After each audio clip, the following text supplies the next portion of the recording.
धारणी तालुक्यातील कुपोषणाचा प्रश्न सोडवण्यासाठी शासनाच्या वतीने योजना राबविल्या जातात। गर्भवती महिलांना तसेच स्तनदा व चिमुकल्या मुलांसाठी अमृत आहार योजना तसेच सकस आहार योजना महाराष्ट्र शासनाच्या वतीने चालविल्या जात आहेत।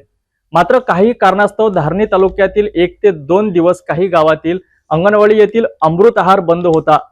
मात्र धारणी तालुक्यातील बालविकास प्रकल्प अधिकारी अमोल अंबुलकर यांच्या प्रयत्नाने या योजना सुरू झाल्या आहेत। धारणी मेळघाटमध्ये होणाऱ्या माता मृत्यू व बाळ मृत्यूला पायबंद घालण्यासाठी शासन प्रयत्नरत आहे।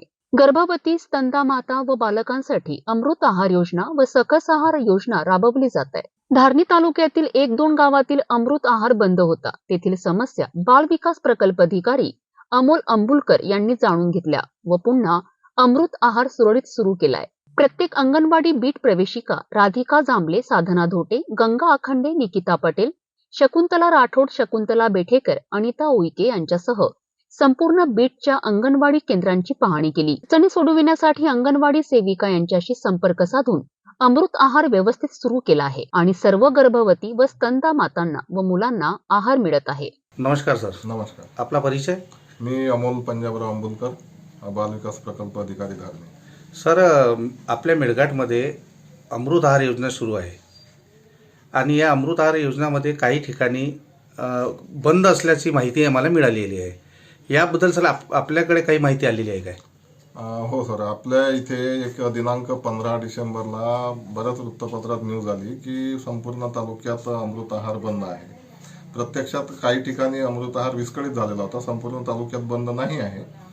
काही 38-39 अंगणवाडी केंद्रांमध्ये आहार विस्कळीत झालेला होता। जवळपास 2 दिवस बंद असल्याचे सेविकांना विचारले असता लक्षात आले।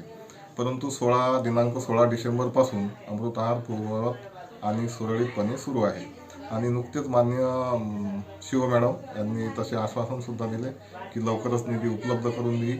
त्यांनी निधी उपलब्ध करून दिला आणि आज दिनांक सेविकांच्या खात्यांमध्ये म्हणजे आहार समितीच्या खात्यामध्ये तो निधी वळती केलेला आहे।